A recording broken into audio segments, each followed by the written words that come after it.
An extract from the Lent book, Opening Our Lives, by Tristan Owen Hughes. Happiness. Is anyone among you in trouble?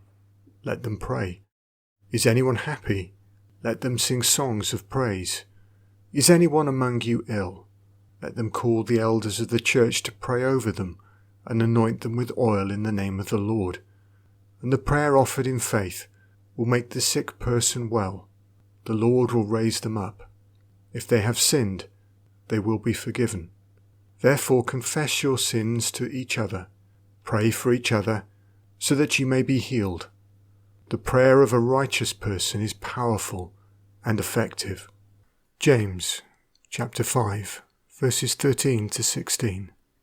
Recently, I was given a 3-month sabbatical from work and planned exciting journeys to the Orkneys, Lindisfarne, Sheffield, and London.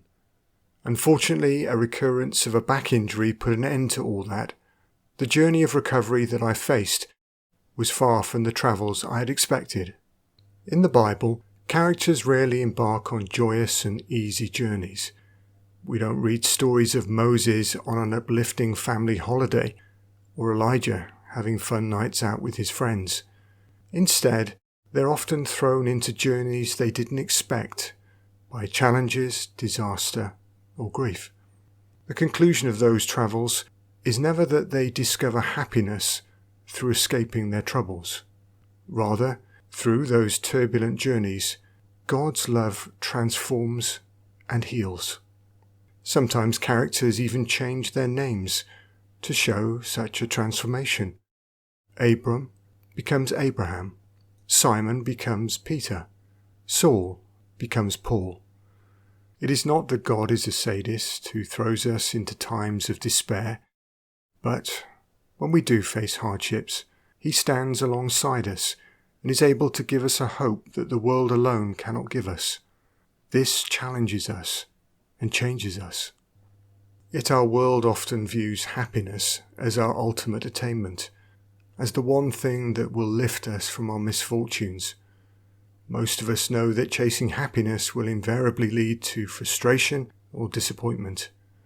But our default is still to try to do anything we can to grasp happiness and avoid unhappiness. It's so built into our nervous system that our quest for happiness seems as natural as breathing air. My youngest son learnt very early on that he gets presents and tasty sugary treats on his birthday and Christmas Day. In other words, he was guaranteed happiness on those 2 days. So from a young age, he would come into our bedroom and ask excitedly, "Is it my birthday or Christmas today, Daddy?" The way his little smile would suddenly disappear when I told him it was neither of those days made me realize he was basically living for 2 days of happiness a year and 363 days of disappointment.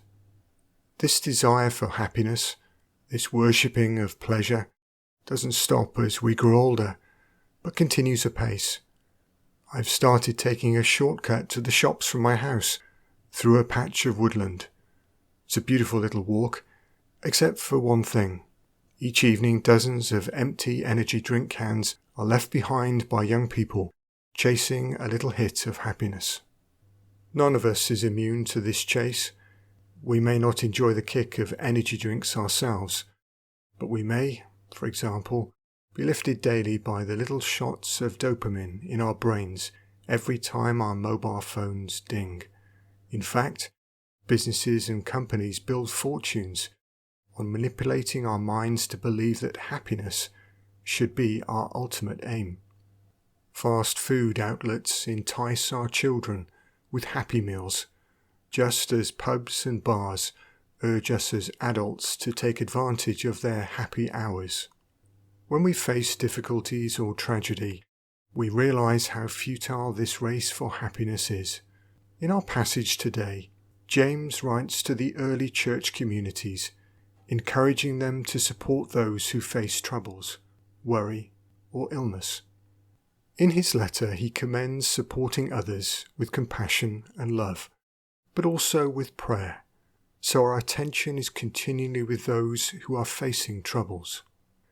God does not offer a quick fix for our troubles, whether we are facing grief, illness, relationship difficulties, depression, anxiety, or unemployment. But He does reassure us of our ultimate worth in His sight, and as a result, He helps us to make peace with our suffering and unhappiness. Not that this is an easy thing to do. In fact, when we face hardships, all we want to do is get through to the other side as quickly as possible. Yet our journeys are often long and frustrating. Travelling through the recent pandemic showed us that.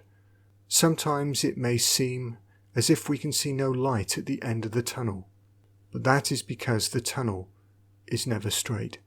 Instead, it winds and bends, and that is what guarantees we will be very different people when we arrive at the light. What we go through will always remain part of us, but if God can help us make peace with our difficult times, it is these experiences that lead us to love. They are what help us to stand alongside others, either through direct help or prayer. We become wounded healers, transformed through our journey. We're able to offer the love that strengthened us in the midst of our troubles to others who are struggling now. Reflection.